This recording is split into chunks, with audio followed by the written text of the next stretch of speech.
Helen will be joining. She's currently in another meeting. So you've got 2 representatives from Friends of the Earth here tonight. And in case you don't know what Friends of the Earth do, we have been around for nearly 50 years, actually, our 50th next year. We are an environmental campaigning community dedicated to protecting the natural world and the well-being of everybody in it. And we run campaigns and we campaign for just solutions. So in a minute, I'll introduce you to your chair. And we've got a number of speakers coming up after that who will be quite short. We've made them promise to do only 5 minutes. So there'll be lots of time after that for you all to ask questions of them and also say things that you want to say. And we're particularly pleased to give you the opportunity, because so far the consultation around this road hasn't really given much of an opportunity for people to have their views and speak their views. So we're really pleased to be able to give you that opportunity tonight. The way we're going to run it is we have a chat box. So if you've not used Zoom before and you move your cursor, you'll see there's a thing at the bottom that says chat. And so we take people in turn. If you want to ask a question after the speakers, you can put hat in there. So that's laying your hat down, and then we'll come to you to ask a question. Or if you don't actually want to speak online, you can type your question in there and we'll come to you in turn. That's after the speakers have spoken, after about half an hour of the meeting. If you are speaking, we'd ask you to be brief if possible. There's quite a lot of us on the call. We'd like to give everyone a chance.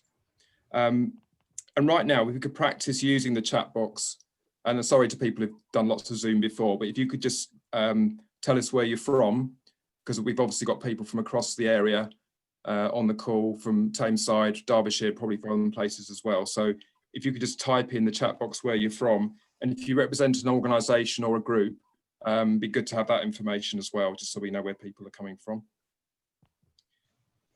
We'd like to record the meeting so we can share it with people who aren't present, but if anyone objects to that, we won't. So again, if you don't want us to record the meeting, you could message me privately. You can do that through the chat box, so you're not revealing who you are, and we won't record it.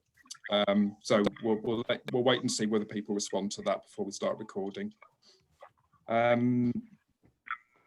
think the final thing to say is after the meeting, you'll most likely get an email from us with some of the information from tonight, just in case you have to leave before the end, and things to follow up. I say most likely because some of you signed up via Eventbrite. I know that. So we will be giving you some information at the end of the call, but if you signed up to the meeting through Eventbrite, you'll be getting more information in a follow-up email as well. I think that's all I had to say. So we'll start recording now, I think, because I don't think anyone's objected, as far as I know. And I'll introduce you to Lisa, who's chairing the meeting from now on. And my role is to, largely from now on, to watch the chat box for Lisa. So over to you, Lisa. Okay, thanks very much, Richard, and welcome everybody. It's really great to see so many people turning out on a Monday night. I'm going to be chairing. I'm from Derbyshire Climate Coalition. I'm also a transport and environmental consultant, and we've got 5 great speakers tonight. We've got 3 local speakers and 2 speakers from the excellent Transport Action Network, a national organisation who are currently sort of fielding 3 legal challenges against the government on roads. So we're going to have presentations from each of them, then questions and answers. And as Richard said, please type questions or comments in the chat box. So, and I'd also ask if you could all just mute, just to reduce the feedback and any noise from phones or children or dogs or anything. That would be really, really great. So first off tonight, I'm going to start with Anne Robinson. And Anne's going to give us a brief background to the history of the A57 Links Road, which we're here to discuss tonight. So thank you very much, and over to Anne. Thank you very much, Lisa. Well, the consultation brochure tells us it's taken 50 years to get the current plans for the A57 link roads. So depending on who you are, that may seem a fantastic, or a frustrating, or an embarrassing timescale. But it does beg the question why there is so much history around this scheme. And I've identified what I think are 3 key reasons for this. And the first is that the A628 corridor is a very difficult route. Its issues are complex.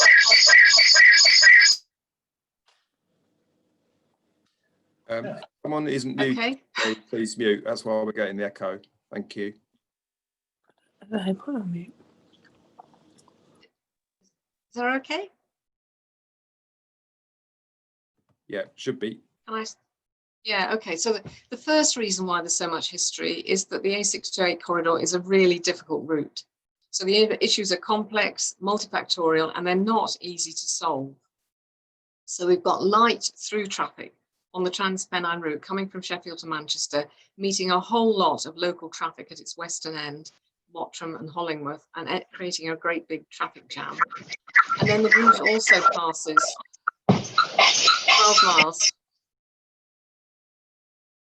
For 12 miles through our first national park, where there are very strong environmental constraints, there are poor alignments, gets closures for bad weather, and there are landslips. So it's a very difficult route. The second reason why there's so much history around this route is that the only solution that's been presented, despite the complexity of the issues, has been road building. So in the 1960s, we started with the Hyde bypass and the Denton Relief Road, which gave us the M67. And the actual idea of a full Manchester to Sheffield motorway was dropped completely and very quietly. But 30 years later, in the 1990s, a short extension of the M67 was proposed. This was the Mottram, Hollingworth, Tintwistle bypass. So we got 7 coloured lines on a map indicating 7 routes, from which the least colourful, the brown route, was chosen. But in 2007, it failed to get through its public inquiry because that collapsed after 10 to 12 days. Because of inconsistencies in the traffic modelling. So you can then fast forward to 2015, an even shorter extension of the M67 was now proposed, a bypass of Mottram only, and that's what we've got before us today. Other solutions have always played second fiddle to the road proposal, and they were about managing the trunk road traffic, the through traffic. So they were about strategic rail improvements, a lorry ban on a short section of the A628, which allowed lorries to reroute onto inappropriate roads. So this fixation on road building has occurred despite what 90 years has taught us about road space. It generates more traffic, which fuels demand for more road space, so you get more road building and a vicious circle. And the third reason there's so much history around this scheme is that local people have never been invited to participate in planning the future of travel in the area. So the solution has always been imposed from central government. Yes, people were consulted in 1999 to choose a route, brown or grey, but not a transport plan. So there's no comprehensive transport strategy for the area. And solutions that could make a real difference to local people's journeys, such as walking, cycling, public transport improvements, they've all been dismissed without a full assessment. Those are my 3 reasons. Thank you. Thank you very much, Anne. And sorry, I should have said you're from CPRE before I introduce you. So now we'll move quickly on to Becca Lush from Transport Action Network. And Becca's going to talk about the impacts on climate and other impacts of road building. So over to you, Becca. Thank you. Hi. Well, I've been campaigning against road building since I was 20 years old, which is actually a very long time ago. And it was at Twyford Down in 1992. I grew up nearby and I just couldn't believe that somewhere so treasured and highly protected could be bulldozed aside to make the journey to London just a couple of minutes faster. And at the time, the Conservative government had a massive road building programme, the scale of which had never been seen before.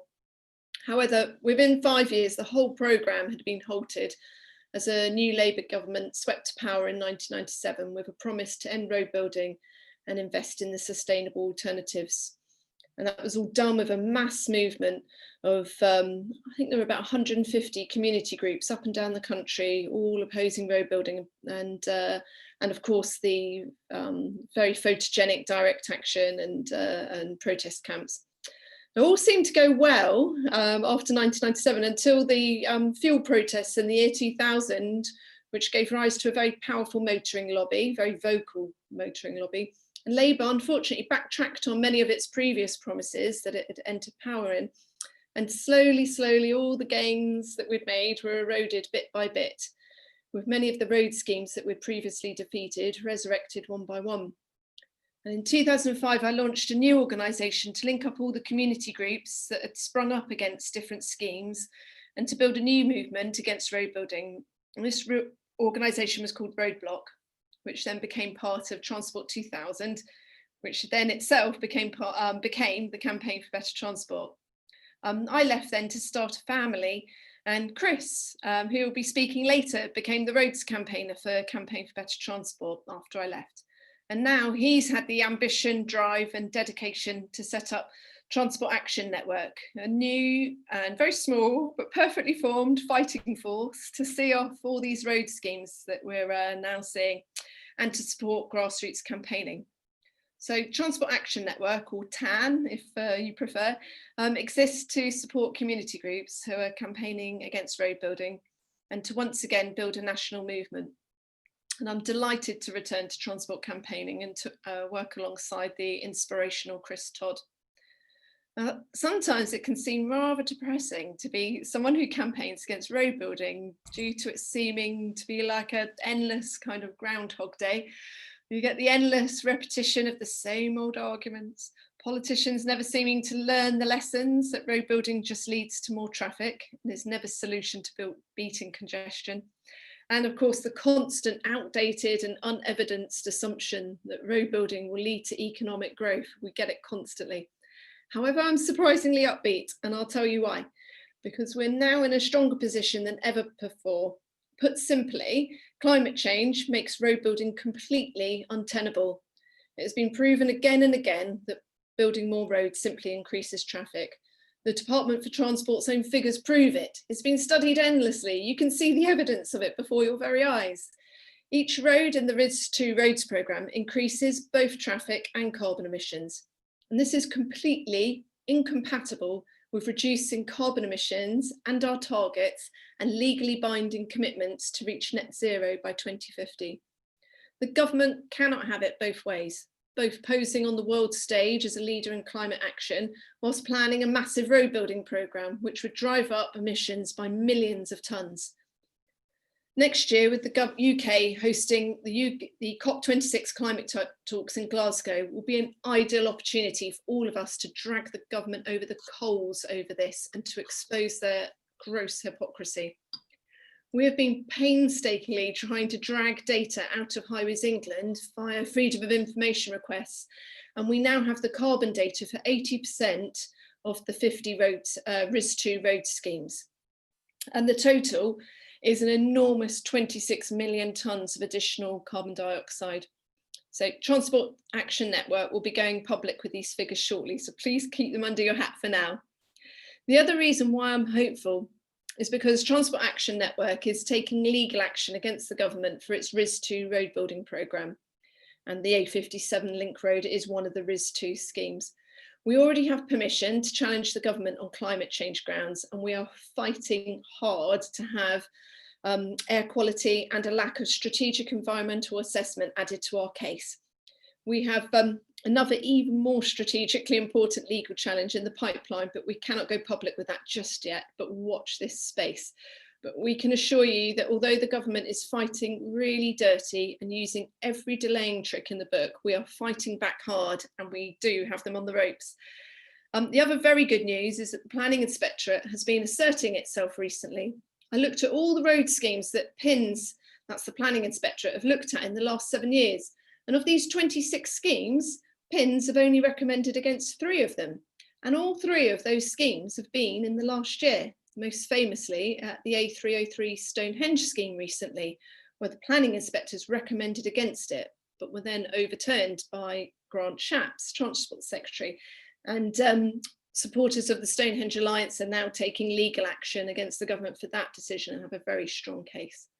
So either PINS are getting fed up of the relentless attacks on the planning system and their profession, and they're flexing the muscles, or maybe the schemes the government is putting forward really are just crap, I don't know. But you'll have seen also at the weekend that there was a mass trespass at Stonehenge with over 150 people attending a very hastily organised and secretly organised protest, with Dan Hooper, known as Swampy, attending, and many Extinction Rebellion activists, including the brilliant Extinction Rebellion Derby. The other reason I'm hopeful is that what Chris and I really wanted to see happen is happening. Community groups and local campaigns are springing up against specific road schemes up and down the country. We've got groups active from the southwest, with Stonehenge, of course, in the southeast, opposing the massive Lower Thames crossing, which our Freedom of Information requests revealed at the weekend would result in over 5 million extra tonnes of carbon, and the A27 at Arundel, campaigners in Norfolk resisting the Western Link Road, which threatens a nationally important back colony, campaigners in Liverpool vigorously opposing the A3056 port access scheme, which would 30 more seconds, Becca. Okay, which would devastate the Rimrose Valley Country Park.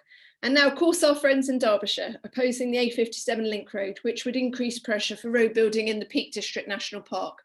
The key lesson we learned through decades of campaigning is delay, delay, delay. Build political pressure, build your local support, build up your social media, keep yourselves in your local media. We'll help you with national media.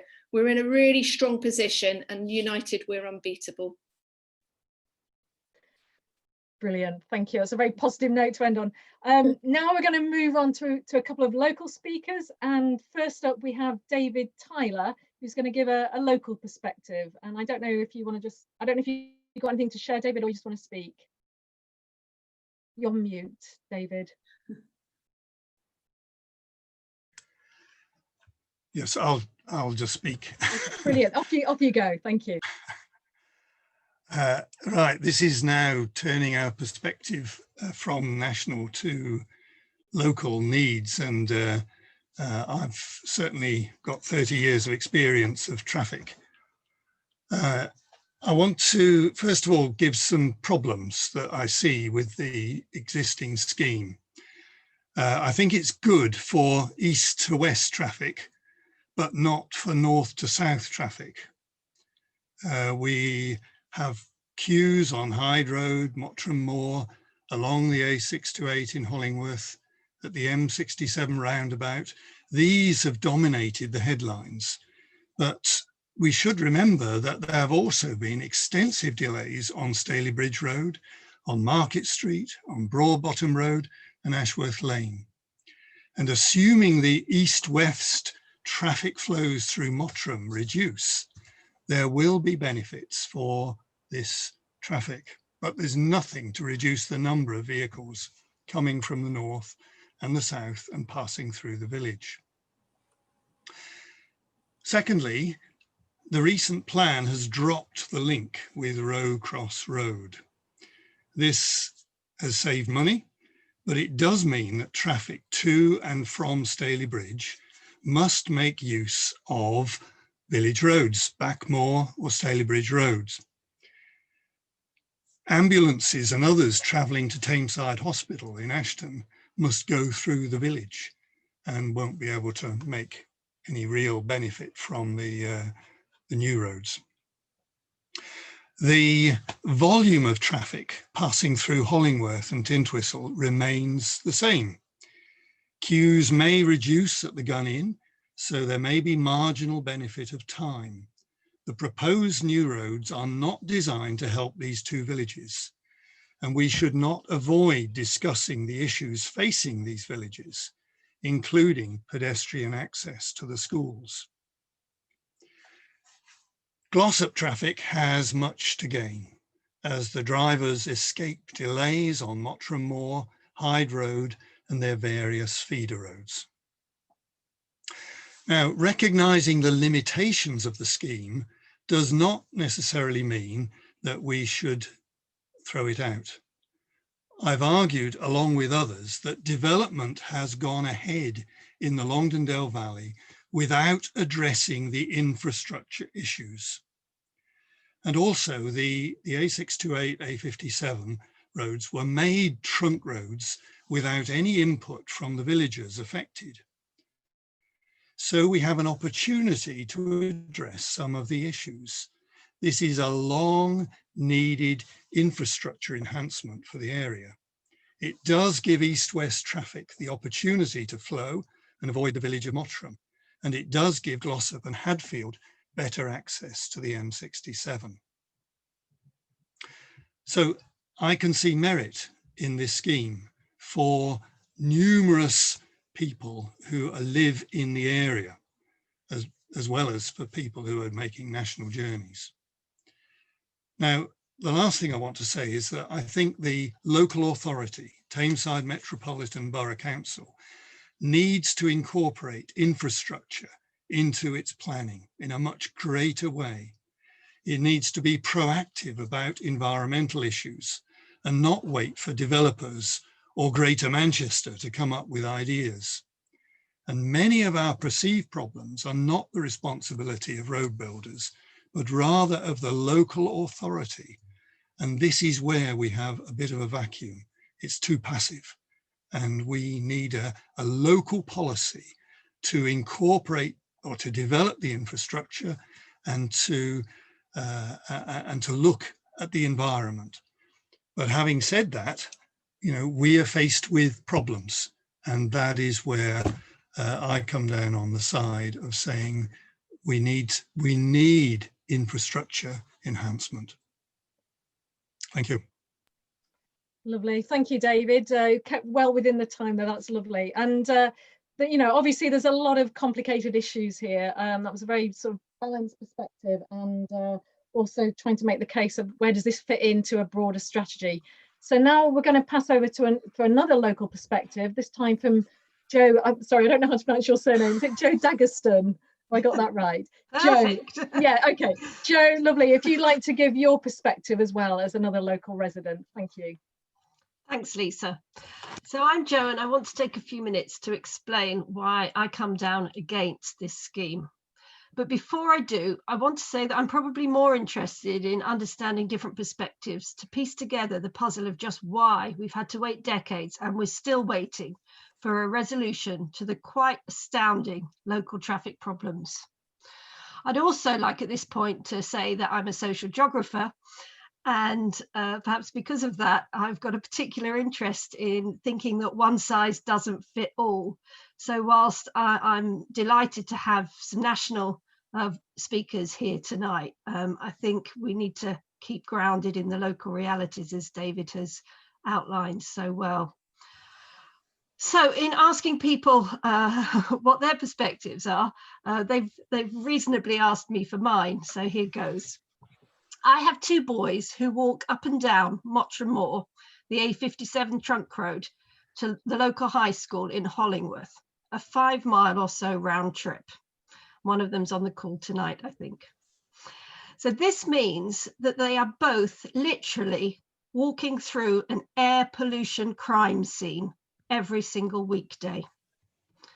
Now that's just one small example of harm.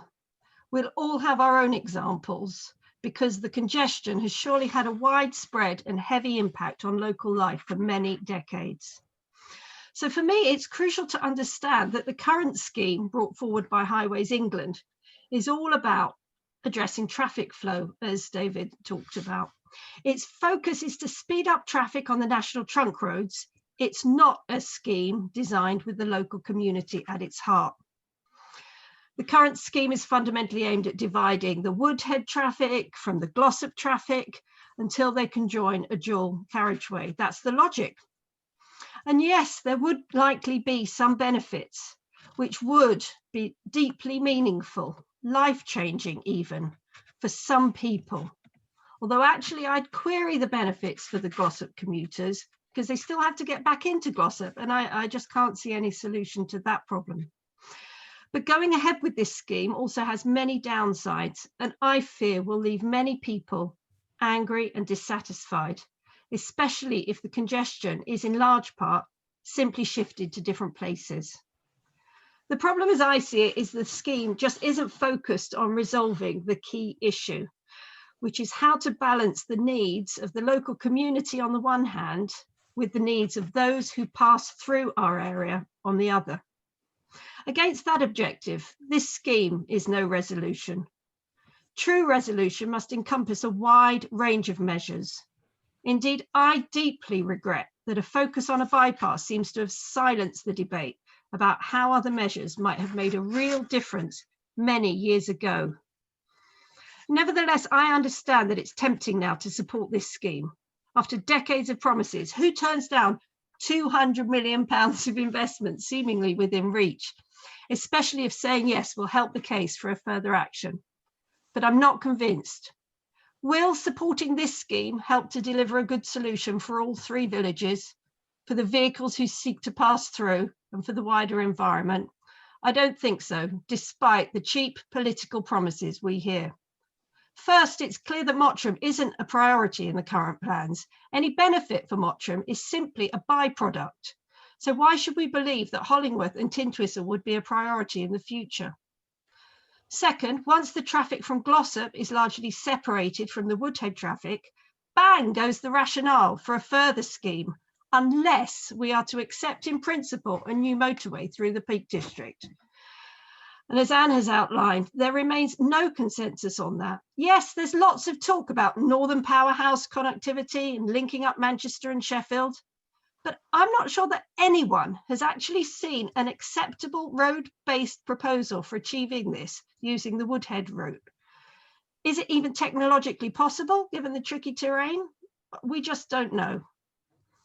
And so instead, with this current project completed, we'd likely be campaigning for the construction of a more modest 2-village bypass of precious little use to those calling for Northern Powerhouse connectivity. And here's the rub. Just who is going to want to invest in that? I firmly believe, therefore, that a tactical vote in favour of this scheme won't help resolve our problems either now or in the future. Let's be clear, faster and heavier traffic through Tintwistle and Hollingworth is not seen as a negative outcome of this scheme, but a benefit. Continued illegal levels of air pollution, road safety issues, noise and disruption are an inevitable consequence of this half-baked scheme for which local communities will pay dearly. The current proposal, I think, simply plays one village off against another. It's a piecemeal, ill-thought-through proposal. Its unintended consequences likely huge, and its benefits possibly quite small indeed. It's therefore with a heavy heart that I reject it. Thanks so much for listening, and I'm really looking forward to hearing everyone speak tonight. Please do have your say. Thank you. Thank you very much, Jo. I mean, clearly for the local residents, there's a lot of winners as well as losers, and there's an awful lot of questions still to be answered about the scheme. And you raised some of the issues about air pollution and noise and environmental impact. So I'm going to move on to our final speaker tonight, Chris Todd from Transport Action Network, who is going to talk about some of the strategic solutions that we all need. So over to you, Chris. Hi, thanks, Lisa. Thanks, everyone. And it's a pleasure to be asked to come and speak to you all. I think just picking up on the point Jo makes, that you need to hear from local people about local solutions. These are just some general solutions that I'm going to talk about, which obviously you need to adapt and focus for your specific area. And I'd also say there are no silver bullets to any of this, as I think in a sense we're sort of coming to understand. Whether it's a road, whether it's a railway, whether it's a bus, or whether it's more walking and cycling, none of them on their own are going to solve this. And it needs a much more holistic approach to it. I'm starting off with actually with the Pennines. I mean, the Pennines are always framed as any environmental asset, as a barrier, as a constraint. They're always defined as a negative, yet people value these places as real positives on the whole. And actually, we should look at them as being beneficial, because they actually force us to do something a bit different. They given the situation, it is ripe for change. We've got to adapt to climate change. We've got to look after our health better. So this is an opportunity to actually start building back better and actually deliver on some of these slogans that we're hearing all of the time, rather than just repeating the same old mistakes we've made before. So I've just come up with 6 sustainable solutions. They're not the total. There are others as well, and you can mix and match. But the first step before we even get to them is we've got to stop making things worse, which is a classic thing that we're always doing, whether it's road building or car-based development. We keep making it worse and then talking about we'll do something in the future. Well, we've got to stop that now.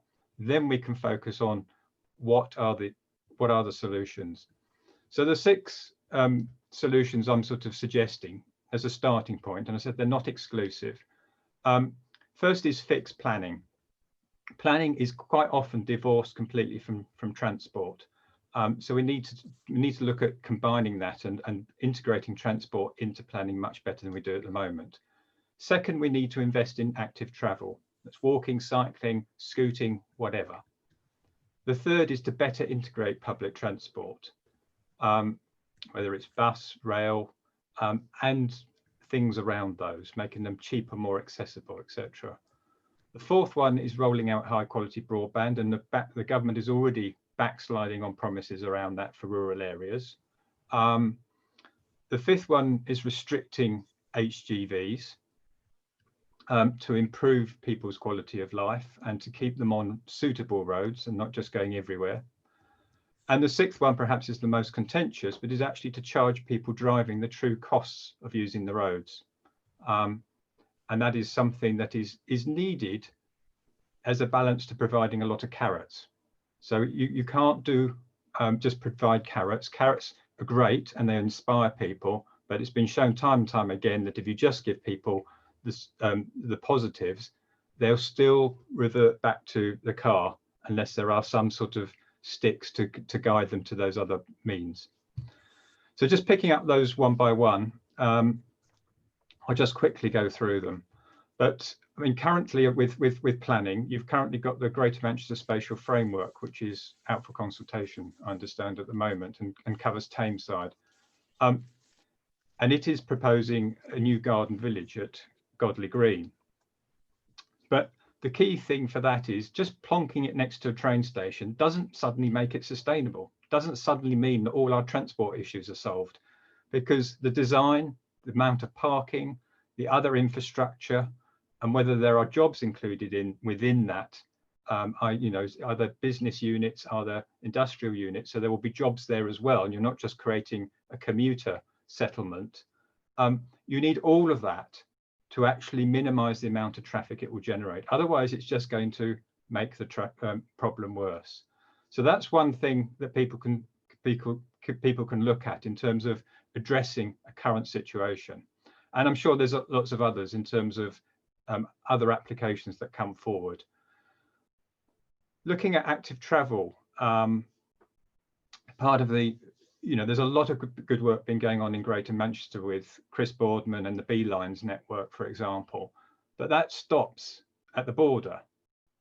Now that needs to go into Derbyshire. So Derbyshire needs to get on board with this in terms of looking at how can it inspire people to walk and cycle, to stop using the car quite so much, particularly for those shorter journeys.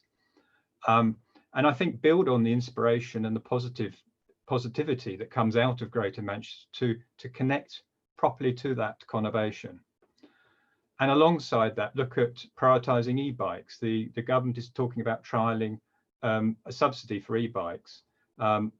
And if your area is anywhere like mine, which can be quite hilly, then e-bikes are going to be a great boon because they really do level out the hills. I've tried an e-bike, and until you've really tried them, you don't realise how good they are and how much difference they make. And then things like school streets, low traffic neighbourhoods, all of those things about making your people's own local neighbourhood much more pleasant to live in, much more accessible, much safer, far less pollution. Those are real positives to sell to people. And yes, on their own, they only tackle a small proportion of the traffic issues, but they actually have a very big impact on people's quality of life. Then Chris, looking at public transport. More seconds, Chris, sorry. We'll speed through. Okay. Public transport, I think you need to look at better links from Manchester to Sheffield, opening up the Woodhead Railway for freight and passengers, possibly looking at new stations, but also looking at integrating bus and train a lot better, and to look at ticketing to make things cheaper and easier to help people get around. And in terms of rural areas, you need buses that operate 18 hours a day, 7 days a week as a minimum, because otherwise, how can somebody working on a shift rely on a bus to get to work? You know, they can't go if they can't get back in the evening, or they can't go at the weekend. Very quickly, speeding through the rest, COVID has hastened a speed to more home and remote working and helped reduce a lot of commuting. But again, that's not going to happen if the government and if you haven't got good, decent broadband. And if that's a problem in your area, that is an issue, because otherwise people won't be able to work at home. So they're going to have to carry on commuting.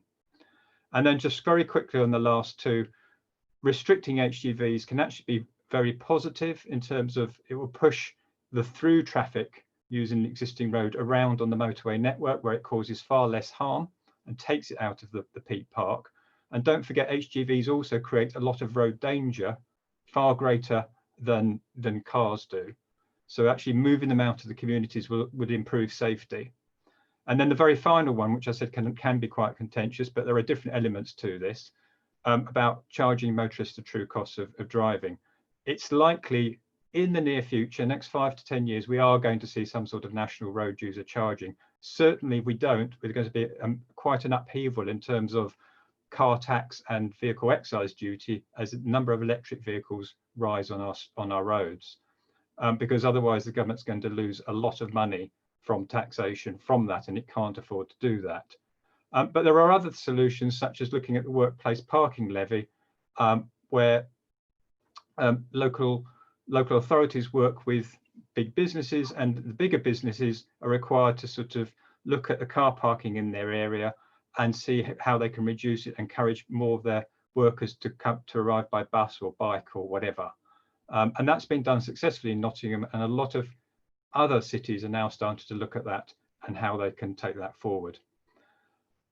That's really it. It's a very quick run through. And I know Lisa's sitting there really patiently biting her lip. But I say they are just some examples of some of the things that can be done. They're not exclusive, and you can mix and match all of them, but you do need a whole range of those to actually deliver, I think, the sea change that people want to see. Thank you. Thank you very much, Chris. I'm really sorry to cut you off. We could have spent an hour discussing these because they're really important, because one of the things that's come out is, you know, whether or not this road goes ahead, we're going to need these solutions anyway to help the people in the villages who are going to have to suffer this for the next, you know, what, 5 years, I think somebody's put in the chat before it's built. So now we're going to open it up for questions, comments, views. So please type in the chat queue if you'd like to ask a question, any of the speakers, or raise a comment, or just, you know, just respond to anything you've heard here. I don't know if we've got any questions so far, Richard. I don't think so. So if you want to actually ask something verbally, just type hat and then I'll come to you. Or if you want to type, if you prefer to type your question, then I'll ask a question for you. So it's up to you. I mean, maybe to start us off, I mean, just some of those solutions, restricting HGVs, I've seen that come up in the context of this scheme before. So I'm just wondering if any of the local people, Joanne or David, want to come back to say anything about that. You know, what support is there for that? What is, you know, what are the, you know, what is the, what have you heard about that? What do you think of that option? Anybody like to come back on that one? Yeah, Joe. Well, just briefly, having had to push a pushchair in the face of oncoming traffic because there is no pavement on one side of that trunk road in Mottram, I can certainly attest to that heavy goods vehicle going through the village being really scary indeed. Okay, thanks very much. Mike Rose. Oh, sorry, David wants to come in, Lisa, but then Mike Rose would like to ask a question. Okay, David. Yes, I think that restricting HGVs is the default if we don't go ahead with infrastructure enhancement. I think it's important to say, if we don't get this road, you know, infrastructure that relieves some of this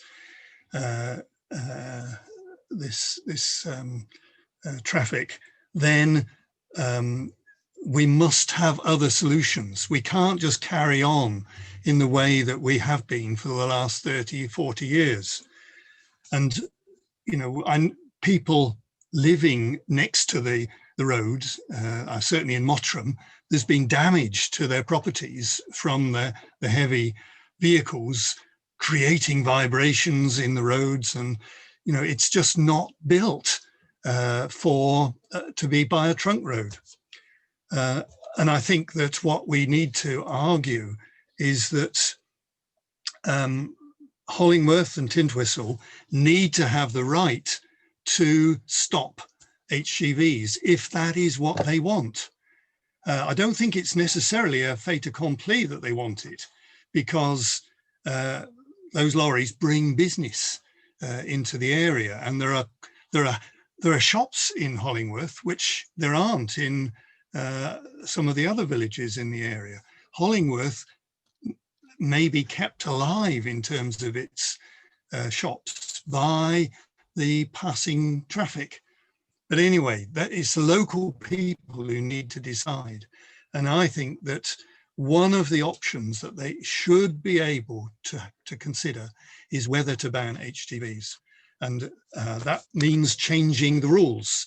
The trunk road is for HGVs, so we have to do something about the rules to allow the villages to determine their own future. Okay, thanks, David. There's a plea there for people to push that one. So Mike, is it Mike Rose? Sorry, it's not. I missed. Joss. Sorry, is it Joss or Yoss? Apologies. Yeah, Joe S. I missed Joe in the S. chat box. Yeah, would you like to come in, Joe S? It's Josh, that's fine. Joss. So just to say hi, I live further along the Woodhead Pass. I'm sort of near Dunford Bridge. So we're the other end of the Woodhead Tunnel, just to sort of put in context. So I haven't kept up to date with this. So maybe if it's a stupid question, but there's a lot of talk about how we're separating out the Glossop traffic and the A628 traffic, if we take it as coming from Manchester. So if people are travelling on towards Sheffield and the M1, would they use this bypass or would they stay on the original road? And apologies if it's a bit of a stupid question. No apologies. Who'd like to deal with that one? Maybe Joe or Anne or David? I don't know. Who'd like to answer that? My understanding would be that they would use the new road as far as the junction with Hollingworth. And there they've got to make a decision. Either they go over the Woodhead Pass through Hollingworth and Tintwistle, or they go along the new road to Glossop, through Glossop and out on the Snake Pass. So there is no viable trunk road apart from those two. So they would use the new road for a part of it, but then you're back into going through villages.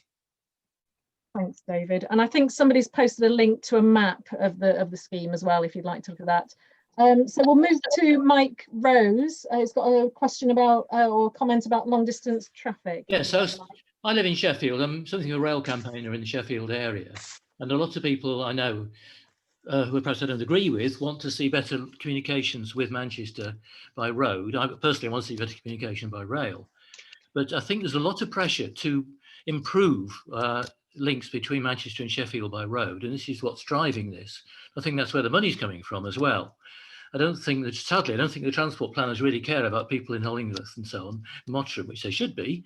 They're caring more about the long distance traffic. The trouble is, this scheme isn't thought through, because if you follow the A628, you end up on the M1.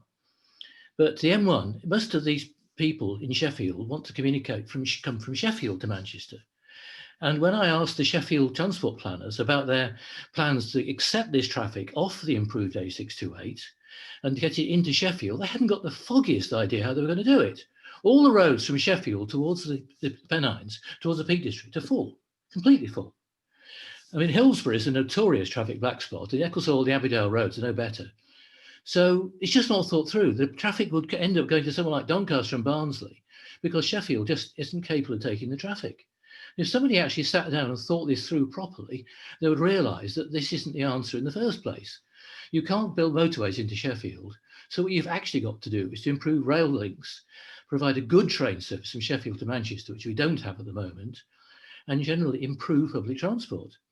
and stop trying to put motorways across the peak. So this is still another attempt to me to slowly, incrementally get a motorway across the peak, which is the last thing we want. It's an appalling idea. But as I say, I'm really campaigning quite hard in Sheffield to improve rail services and links in Sheffield, which have been neglected for years. And it's an uphill task, but we intend to get there. Thank you, Mike. It's good to have a perspective from the other side of the Pennines, and you know, it just goes to show as well. You know, you build a new road and you deal with a bottleneck, but it just pushes it somewhere else often. Well, that's the problem. Yeah. So we've got Michael Corcoran. He's got Michael. Do you want to just pick one of your questions there? Because I know you've got quite a few. Michael, do you want to come in on one of those? Where's Michael? Which one would you like? Which one would you like? I think it would be very interesting, it's maybe a bit prosaic, but to test the financial cost benefit of this scheme, the assumptions that underpin it. I know from historically, assessments of road improvements have often been made on the basis of time saved in commuting, and that devalues the impacts of anybody else other than commuters whose time is affected by possible disruption of the road scheme. So historically, it has a very poor reputation, but I wonder what underpins this scheme. I wonder if anybody would, I don't know if Chris or Becca would like to come back on the whole cost benefit analysis issue. Becca, would you like to address that? Well, I'm certainly not an expert, but what I'd say is, you know, plenty of groups have attacked a road scheme on that basis, and it can be very, very effective, but it costs money. You would need to instruct an expert and pay them to do a good job, and you'd have to think about why. Who are you presenting this information to? It would have to be to, I guess, the planning inspectorate if the scheme went to public inquiry. So you'd want to demolish the economic arguments for the scheme. So that type of strategy takes a lot of planning. So you'd need to set up fundraising. So, you know, to raise £10,000–15,000 to pay your expert to attack at the public inquiry or the examination, they're called nowadays. And, you know, it's definitely a strategy worth pursuing in tandem with a big public campaign, lots of media and all the rest of it. And the campaigning, but yeah, if you are going to take that route, then I say plan, start fundraising. Can I just go back on that? Presumably the onus is on the proposers of the development to demonstrate the cost benefit of the scheme, and I assume that must be in the public domain. Yeah. They don't put much in the public domain, as Chris and I and other people are finding out. We have to fight really hard to get squeezed information out of them. There's a scheme that's ahead of yours called the Lower Thames Crossing in Kent and Essex, and they are just about to go into their public inquiry or examination. And so the Highways England have to prepare their planning application, which is called a development consent order, and all the information is in there, and the development consent order for the Lower Thames Crossing was 47,000 pages of information. So it's huge, and it's the local campaigners who've been vigorously opposing it have been trying to squeeze information out of Highways England so that they can campaign effectively against the scheme, and Highways England just keeps saying, you'll have to wait until the planning application is submitted. You'll have to wait, you'll have to wait. They've been saying that for months and months, years and years. And then finally, they withdrew their planning application at the 11th hour, which is another good sign. So it's, you won't be able to get this information out of them easily. You can try and use freedom of information requests, and they will just bat you off. You know, and then you have to appeal and appeal again and appeal again, and then go up to the information commissioner. You know, you have, you know, to try and get information out of them, you'd have to sort of try and, you know, you'd have to wait a year or whatever to get the, you know, this crucial bit of information. Usually the case is presented at the public inquiry, but we wouldn't really advise waiting until that late to try and stop a scheme. it's very late in the day. You need to get in early, which is these stages. So Chris, have you got anything to add? I was just going to say I would be a little bit more cautious than Becca. There no longer are public inquiries for strategic road networks roads such as the A57. You have an examination in public, and that's now governed by what's called the National Networks National Policy Statement, and that makes it very clear that if in effect there is a presumption in favour of developing the road, unless there's some overarching reason not to, which cost benefit could play a part. But I think before I would throw a lot of money at it, you want to be very sure that the case is quite marginal. And it's something we looked at it with Stonehenge, because in that instance, they were spending £1 to build the thing and only getting 30 pence back in terms of economic benefit. So there was a clear reason and strong point to make on that. But a lot of these other schemes, you'll probably find actually their claimed benefits, according to the official process of adding them up, so you can't again challenge that, actually is probably positive. You might have disagreements that it's the wrong process and the way of analysing things, but because of the weight given to that in the national policy, you cannot argue it very often at the examination. So I think, unfortunately, where public inquiry, you could actually challenge some of the things a bit more historically. Nowadays, you're very, very restricted in what you can bring up, and it has to be quite substantial to derail the actual decision. And even then, as you've seen in Stonehenge, the government goes ahead anyway. Thanks, Chris. Michael, you've got a lot of questions. If you don't mind, we'll move on. We'll come back to your other questions if we've got time at the end, but I'd like to give everybody else who's asked a question a chance. Shall I come in, please, sir? Oh, sorry, Richard, go on. Yeah, so it's Frank next, but there are very encouraging a few people asking about what campaign exists, how can we campaign on this, but Frank is the first person to ask that. He's next, so I think Frank might want to speak now. Yeah, thanks, Richard. And my question is about, do any community groups opposing the bypass already exist? And if not, what would be the best way to go about setting one up? Okay, maybe, can I pass to Joanne about that? Well, I'm a newcomer to this, and I've been trying to find the history out about local campaigning groups, Frank, and my sense is, and David, you might want to come in, David Tyler, my sense is that this has just been going on for so many decades that groups have come and gone over the years. But at the moment, it's quite hard actually to get the energy around a local campaign because of all of the disappointment over decades. But David, you might want to say more. I think you're right that there is a sense of exhaustion here, and certainly it's something that I felt because I've been involved in campaigning against inappropriate development because it just emphasizes the problem on the roads, and you do get weary. You do feel that you're up against an unstoppable force. The main campaign group that has existed is not against the bypass, but for the bypass. It was called the Siege Group, and the Siege Group used to be very active, but its leading figures of their aging, and some of them have died. But they have been strong supporters of the bypass concept, and they would be disappointed with the limited proposal that is being put on the table for us, because it's not a bypass, it is a link road, as they've renamed it.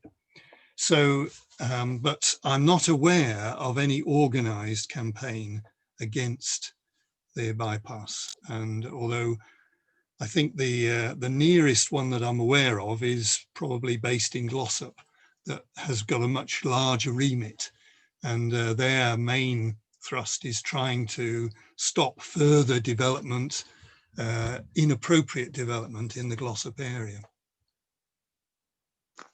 Anne, would you like to come in? I just wanted to say, Frank, we've still got a lot of energy for this. We've been at it for 50, 60 years, and we have seen off several schemes. So I would say don't give up. We had a public inquiry last time, and it collapsed after 10 days because we showed there were enormous flaws in the traffic modelling. How have they got around that? They may not have got around that this time. So at the moment, there's everything to play for. So if you want to get in touch with me afterwards and have a chat, I'll be really I can help you and we can set something up. Richard, did you want to say anything? Oh, sorry, Frank. No, I was just saying, yeah, that's a nice offer, and I'd be interested in that, definitely. Very good. Okay. Richard, did you want to add anything? Yeah, I'll just add that Friends of the Earth is looking at possibly setting up what we call climate action groups in both the Glossop area and Tameside. We're at the early stages of looking at that, and that's something that we will email you all about after the meeting. So that's something that is of interest. I mean, the road may be one of the issues that this group might, one of these groups might take up, but they might want to work on other issues as well around climate change and need for local action on climate change. So yeah, there's a possibility, and you can contact us about that. Lisa, just to say that it's Chris next, I believe. I know a number of people are waiting, and we will try and get to you all. Okay, thanks. And also just to say, I think, Richard, you're going to put up a slide at the end of further action if people are interested that they can take and who they can contact. So Chris Broom, where's Chris? Oh, there you go. Go on, Chris. I'm here. As a climate campaigner, I often get warned not to be a doom merchant. But I think it's important to throw into the conversation, we're having this debate on a practical issue and trying to take into account, local people's feelings, which of course is important. But there's a wider issue here as well, in that we have a choice between an ordered society continuing because we address climate change, or we carry on as we are. Now, Tameside's carbon budget is based on recent evidence from the Tyndall Centre, which in my view is much more honest than the government advises about the real situation and climate change, and is recommending 13% emissions reductions in Tameside every year. And that's just to be in line with the Paris Agreement. If we're not in line with the Paris Accord, then we can expect flooding in major coastal cities, famines, wildfires, all those consequences that we talk about when we talk about climate change, but not when we actually talk about local schemes.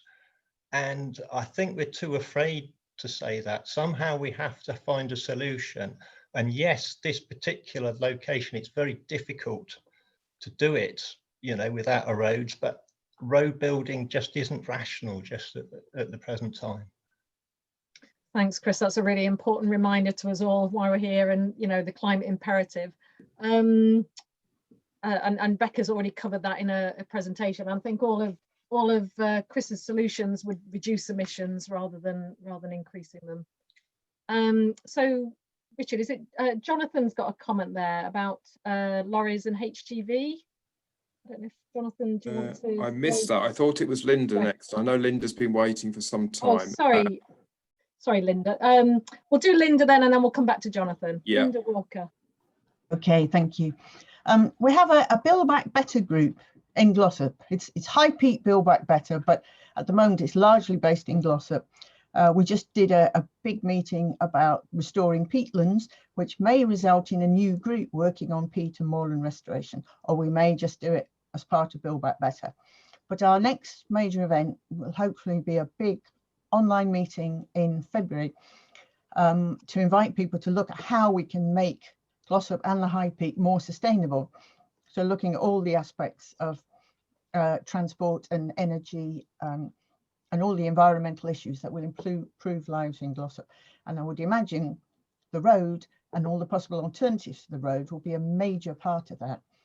So I would hope we get lots of people involved in that meeting sort of in late February, which may then either spawn a specific anti-roads and alternatives group, or maybe we can just make it a major part of our Green New Deal campaigning for the future.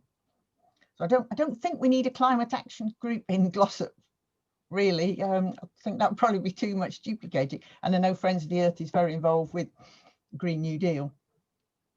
Thank you, Linda. It sounds like you are a climate action group, but that sounds brilliant, and good luck with that, and hope you can all, you know, link up all the dots. Should we come back to Jonathan then? A comment about lorries and HGV traffic. Jonathan. Yeah, I think, yeah, there was a big push for it again when we were campaigning against the last road, and that it wasn't about HGVs per se, but HGVs coming through, you know. So it's not about blocking local business, you know, per se. We still get supplies and what have you. And yeah, the comment on the campaign groups that Save Swallows Wood was the key campaign group for the last road. One of the key campaigners for that is now left the area, but the infrastructure is still there, the Facebook group, and people can use that, or we can share that infrastructure with other groups that want to take things forward. Sounds like there's a lot of potential for you guys to all sort of link up. Who's next, Richard? Is it Jim? Jim. Jim Froggatt. You're on mute, Jim. Jim, you're still on mute. Thank you. Yes, I wasn't expecting to actually speak. I really wanted to know if anybody knew what the Peak Park thought about this, as it's in, as they objected last time because it was on, because of the effect on the area on the top of Woodhead within the park. And I can't find anything very relevant on their website at the moment. Okay, thanks. Who would like to, Anne, would you like to address that? Yeah. Last time with the 2018 application, we had 3 holding objections from High Peak Borough Council, Derbyshire County Council and the National Park Authority, and it looks as though we're going to get that again. So the National Park Authority is likely to have a holding objection, but just on the bigger, longer road scheme, they are part of the stakeholder working group bringing forward the dualling across the whole of the national park. They are wanting an exemplar scheme. So they wanted to see something really special, but they are working with the other authorities who are trying to get this road. Thank you. Thank you, Anna. So is it Gail next? It's Gail next, yeah. It's on any ideas. Yeah. Yeah, Gail Blackburn. Thank you. You're on mute, Gail. Hello, can you hear me? Yes, that's better. Hi, yeah, I was just thinking that if there was some ideas put forward for various cycle routes from Glossop to Hull Hollingworth, it would be a positive thing in that people could see what was possible, how you commute without having to drive up that road. Absolutely. Anybody like to take that one on? I know, Chris, you've talked a little bit about e-bikes, but in terms of the local knowledge of cycle routes, Jo? Just to say that, yeah, there's a perfect route, Gail, that's currently a very muddy footpath most parts of the year from Broadbottom to Hollingworth, for example, but we'd need to work with local landowners to get that upgraded to an all-weather route that's suitable for bikes. Can I just quickly chip in? Yeah, of course, Chris. Yes. I mean, Derbyshire is the local highways authority for much of this area, not all of it, and so for getting more cycling and walking routes in, you need to. What I don't know is whether they produced a local cycling and walking infrastructure plan, because that is what they've been asked to do, or all highways authorities have been asked to do, and that is a key way of getting your sorts of ideas, in actually put into place. And so if they've produced one already, need to have a look at it. And if there's things that are missing, you then need to lobby, not just the county council, but also potentially getting the district council to do some of that as well, if you've got 2 tiers where you are. Yeah, they do have a local cycling and walking plan, and there's a Derbyshire cycling strategy, and I would recommend talking to your councillors to try and get more cycle infrastructure into place if that's what you want. Next, Carol, is it Carol? Yes, it is. Yeah. Carol, who wants to ask about young people's views. Yeah, Carol Hallam, please. Hi everyone. Yeah, I live in Glossop, and I was interested to hear from Jo that her son was on the call and had challenges walking to school. And I don't know if there are any other young people on the call, but given that this bypass it's singly a bypass for Mottram or whatever, I'd just like to ask, I don't know if it's Gulliver or if there are others, in an ideal world, what would make a difference to your getting to school trip every day? Well, I've been put on the spot a bit here, but yeah, I'm not sorry sure about if that. count me as a young. No, that's fine. But no, I do walk down to Longdale High School every day, twice a day. And it is quite alarming, just the amount of traffic. And there are a lot of other students who are walking along that route every day. So in an ideal world, that's asking quite a lot. But I think it is just the HGVs looking at that, how they can be altered. And also I walk down and I sometimes count the number, and sometimes 30 are going down just in my 10-minute walk down the Mottram Moor. So it is quite amazing. But yeah, I think just reducing those levels of traffic. I'm not that versed on the intricate details of the scheme. I don't really have that much of a say on traffic and everything, but yeah, just reduction of the traffic levels would be good for everyone. Would you consider, instead of walking, would cycling, if there was a nice cycle route, or if there was a footpath that took you away from the traffic, for example, would that help? Or I think that would be brilliant, and you do see people cycling down there, but it looks terribly dangerous at the moment, and I'm not sure that is the right solution. It won't be for me either. It won't be for me either. Yeah, I'm no cyclist or whatever. But okay, so it's mainly the size and the noise and the quantity of HGVs. And if we could take the pedestrian traffic away from the HGVs, that would make a difference to your school trip. Yeah, would that be fair? Yeah, because I don't think from a strategic point of view they can discriminate against road users. So whether it's realistic to take to segregate HGVs onto another route, I'm not sure that is actually possible. But if we can divert some sort of kind of pedestrian path away from those, that might be an alternative, more climate friendly solution that would make a difference to you. Yeah, well, as I said, I don't know about the intricate solutions, but yeah, absolutely. Okay. Just there are some measures that need to be in place, and then also looking towards the future, I think it's really important that we're looking at a reduction of greenhouse gases and all of that kind of thing. So I think that needs to add to the conversation as well. Yeah, thank you for that. Thanks, Gulliver. It is really nice to hear a young person's views, and thanks, Carol, for bringing him in. So is it Linda Walker next? I think she's wants to respond to a question. No, Linda. Okay. No, I've had my say. Thank you. Oh, okay, that's fine. It's Peter, a certain Peter Robinson. Is it Peter? Okay, Peter, would you like to unmute? An uncertain Peter Robinson is a much better way of describing me. However, I just want to say a couple of things, and this I'm certain about. We've got a coordinating organisation across Derbyshire, Derbyshire Climate Coalition. If you're not on the mailing list, please sign up. One of the things that people in Derby are fighting about is the A38, and there are lots of parallels in terms of the A38 developments. I won't go into them other than they're talking about chopping down 300-year-old oak trees and all sorts of things like that. But you know, the whole crazy thing is that if they improve the local infrastructure, that they could lessen the load upon the A38. Therefore, you wouldn't need to improve the A38.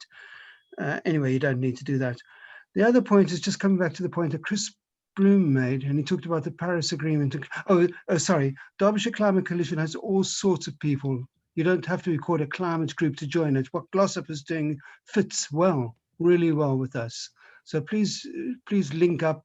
But the other point comes back to climate, and the Paris Agreement is a very, very conservative estimate. It's a lowest common denominator agreement that the politicians could get.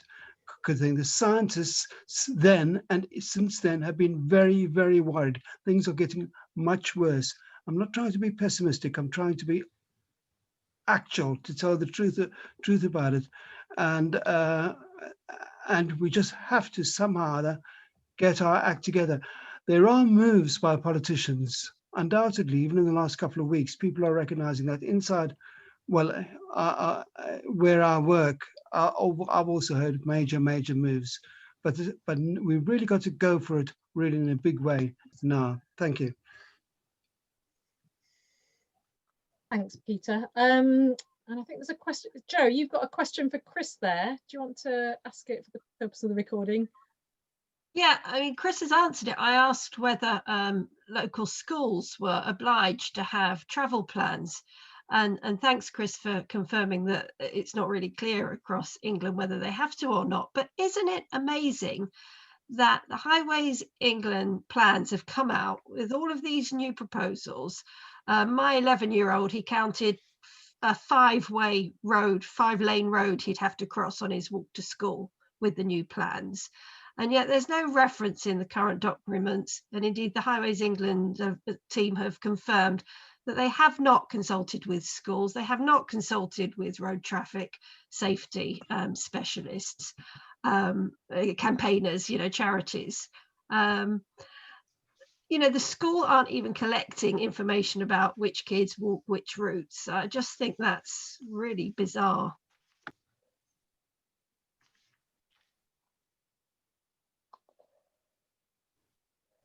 Sorry, yeah, Chris has already answered that in the chat. So we'll move on to, sorry, can we come back to HGVs? Because Jonathan's asking, is it possible to ban HGVs? Jonathan, do you want to ask that yourself? And maybe we could ask Chris or Becca to answer that. Jonathan, do you want to voice your question?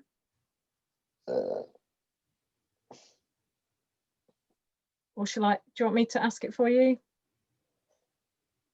Oh, yeah. Jonathan's asked, is it possible to ban HGVs from specific roads? And are there examples in other parts of the country? So Chris and Becca, I don't know if you know that. Are you able to answer that? Not really. I mean, I know you can ban them, but I think it's quite complicated. And I know I think London is one of the places where certainly they've introduced operating hours where you can only have HGVs at certain times, and there are weight restrictions you can put on specific roads. So I think there are ways of doing it, but I don't have the experience of personally having worked on that.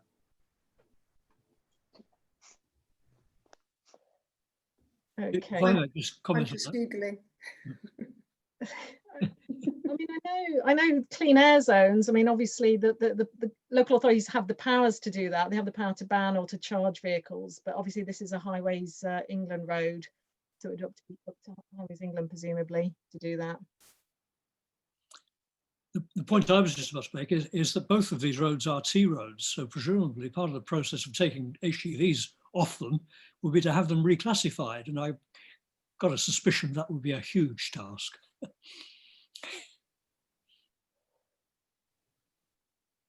Okay, any more questions? I think there are, he says, so you could return to some of the questions Michael posted earlier, or the that you have yourself in reserve. Yeah, Michael, do you want us to go back to any of your questions? So you asked about the financial cost and benefits. You also asked about the impact on traffic flows on local roads and the environmental impacts. Is there any of those you'd like to address? Yes, if I may, being rather selfish here, I suppose, we had, I think David mentioned earlier, the north-south effects of the scheme. Charlesworth sits at the end of a road which extends from Mottram through Broadbottom. And there is a local suspicion that the north-south route through Mottram, the middle of the Mottram, the crossroads there, which is a huge hold-up area, the north-south route would be eased. The traffic light intervals would in fact favour the north-south route through there. And we have the absurd situation of HGVs getting stuck on the Broadbottom Bridge on a regular basis because they just have no idea as to what it is they're going to encounter. So it's of great concern to my fellow villagers. And not only that route, there's a suspicion that given this bypass would provide an access to the 628, that it could actually encourage traffic moving from South Manchester through Marple, the Marple Road and Glossop Road. So the village might get it in the neck in both directions. And so the idea, so it would appear again that it ought to be in the public domain that an assessment of what assessments have been made of altered local traffic flows as a consequence of an intervention of this kind. Would I don't know, Anne, I don't know, Joe, would you like to come back on the traffic flow issue, or David? You know, what information is available and what do we know so far about the traffic flows and the impacts on other roads? Well, Highways England have been very coy about the traffic figures. So there's only one table with the traffic flows in them, and that's just a percentage flow. Some roads, so they tell you how much the percentage flow increases on the M67 and on Market Street and across the national park. But it's really, they're not telling you anything, Michael, and they will not reveal the traffic levels. So it's really difficult to know what is happening. They say that the traffic flows are not going to be revealed, and the traffic modelling and the transport plan, or the overall approach, is going to come out with when they go to the planning inspectorate. So we're all in the dark, and that's why we've got holding objections from the local authorities, because they're really fed up about that too. I just wonder, one question I've got is where next? You know, there's this consultation on at the moment that closes on the 8th of December. What's the process after that? You know, if you could just sort of, you know, outline what's going to happen from now on. You know, we don't have all the figures, we don't have all the information. What's the next stage in the process? Well, the next stage in the process is probably the Highways England doing all the work that they should have done for this consultation, preparing for the preparation to present to the planning inspector the development consent order, and that they say is going to take them until about April or May. They've got to convince the local authorities to remove their holding objections, because they're not going to get much further on unless they have actually got some consensus behind them. But then as soon as they present their planning application to the planning inspectorate, we've got 28 days in which we can actually lobby the planning inspectorate, and those 28 days are when the planning inspectorate decides whether they're going to accept the application, whether it's complete or not. Once they've accepted it, we then are invited to put forward a summary of what we think against or for it, and that goes on for about 8 weeks, and then we probably enter the public examination in public, which is then goes on for about a year. The most, but it's all got a very strict timetable. Okay, thank you. It's very tight. We're approaching the end. We're going to finish at 9 today, but just in the last few minutes, I know Richard's going to tie things up at the end, but I just wondered whether anybody like Becca or Chris would like to come back. You know, we've heard, you know, Chris has given us some solutions. We've heard lots of issues. You know, what should local people be doing? You know, what should they be lobbying for? You know, how can they organise? I don't know if Chris and Becca want to give any pointers on that, or any other reflections? I was going to say, use a diversity of tactics. Like, there's never one way to fight it, and the best campaigns use everyone's strengths. So, you know, some of you might be keen on tackling the economics, others of you, you know, that is the absolute worst thing possible that you'd ever want to do, and you like being on social media, and you know, you're a whiz with Twitter, and you can build up a really strong presence on Twitter or on Facebook or whatever, or maybe you're a great photographer and you want to go out and photograph the areas that would be lost, and maybe you could set up a website, and you know, or there's someone whose their skill is doing the accounts and fundraising. You know, there's always loads and loads and loads of jobs, and the best campaigns are ones that use lots and lots of different skills, you know, and bring everyone together of different ages, different political opinions and backgrounds, and just bring everyone together into a very broad alliance. But I would recommend quite quickly getting a strong presence on social media, because the local media will be able to, you know, go to you quickly. Chris, do you want to add anything? Yeah, I think just to add what Becca said, I think that's really useful and helpful. I think it's worth any campaign that's trying to stop the road also looking at the solutions as well. And it may not be everything, you can't maybe cover everything, but I think it is certainly worth being able to tell a positive narrative alongside a sort of a negative one. I think, because otherwise people, as some of the comments I saw in the chat earlier, it's all about doom and gloom. You've got to give people hope and ideas that actually you've got some solutions to this, as well as strongly fighting the negativity. So I think having people who maybe, you know, there's some people interested around, say, cycle lanes, or maybe on the rail front, people coming together to sort of maybe focus on their particular niches or interests are also worth including in that group, and making sure that you can then cover a variety of different issues. And as a sort of a united body, put forward both the for and against, in the sense of, you know, the positive stuff that you can promote and the stuff that we really don't want, because it's going to make things worse. Thanks, Becca and Chris, that's really helpful. I'm now going to pass to Richard, who's got a few last words to say, pointers of where next. Thanks, Lisa. Yeah, so handily, another couple of people asked for this in the chat box, so really good timing. So the consultation closes on the 17th December. There you go. I hope you can see my screen. And there's a link to it, and a lot of supporting documents, which, as we've heard, don't include everything, but do include more information, including maps, are on the Highways England website. So the consultation closes on the 17th. If you haven't got time, or you want to spread something to people who perhaps haven't got time about responding, Friends of the Earth in Manchester already have an action up, so you can fill in a pro forma response which objects through the link, the second link I've put there, and that also goes to other decision makers. It's copied to other decision makers.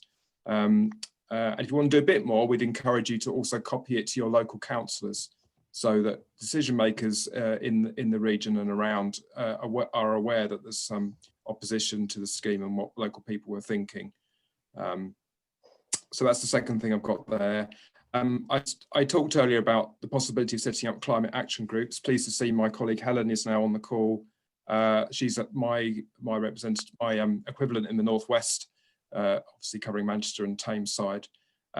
Climate action groups, I should add, because there's been a discussion in the chat box, and there are existing groups around. We're not going to form new groups where there are already groups existing in the area doing largely what climate action groups do. We're not in the business of muscling in on people's patches. And in many cases, groups that already exist become climate action groups, and we just help and support them. So yeah, just to make that absolutely clear. So we want to talk to local people who want to do stuff in their areas, and that's what climate action is all about. But if you do want to talk to us about those possibilities in either Tameside or Glossop, there's the email address to use, northwestfoe@foe.co.uk. And finally, you heard from Anne from CPRE near the start of the call, and CPRE are looking at developing a detailed package of alternative solutions to the road. and they want to get local input on this very much. So do connect with Anne if you'd like to talk to her about more about those ideas, and she'd be really pleased to hear from you. Thanks very much. Back to you, Lisa. I'll stop sharing. Well, I'll leave it a couple of minutes in case people want to write things down, but you will be getting this in your follow-up email at the end of the call after the webinar, so you'll get this information there. Yeah, and you'll also be sending out a link to the recording as well, won't you, Richard? Hopefully, yes. Yes, okay, as well, and maybe a few other things. So I think, Lisa, sorry. Oh, sorry, Chris. I did post in the chat, but if people want any sort of help with campaigning or sources of funding for campaigning, then do get in touch with us, because we can sort of provide that specific help for groups and people who want to do things. Yeah, and I'd also recommend everybody having a look at TAN's website, because there's a lot of good resources on there as well, aren't there? You know, supporting transport campaigners. We'll put that in the email to keep Chris sweet. Thanks, Richard. And Becca. Okay. Yeah, so we've got local groups, we've got FOE, we've got TAN, there's a lot of support out there. We've heard there's a lot of solutions, and time is short, but I think if the community can come together, as Anna's said, they've sort of fought off previous incarnations of the road before, and it's still possible. So I think that's all we've got time for tonight, but I'd just like to say thank you very much for all of you who've come tonight, have asked questions, have commented. Thanks to Richard for co-hosting. Thanks for Derbyshire Climate Coalition for hosting, and I'd just like to say a big thanks to our 5 brilliant speakers, and Becca, David, Joe and Chris, and if you'd like to just give them a Zoom clap or like that with your reactions, or a little clap like that, that'll be very good. And thank you very much, and enjoy the rest of the evening, everybody, and you'll be getting an email from Richard very soon. But thank you and good night. Bye. Bye. Bye. Thanks.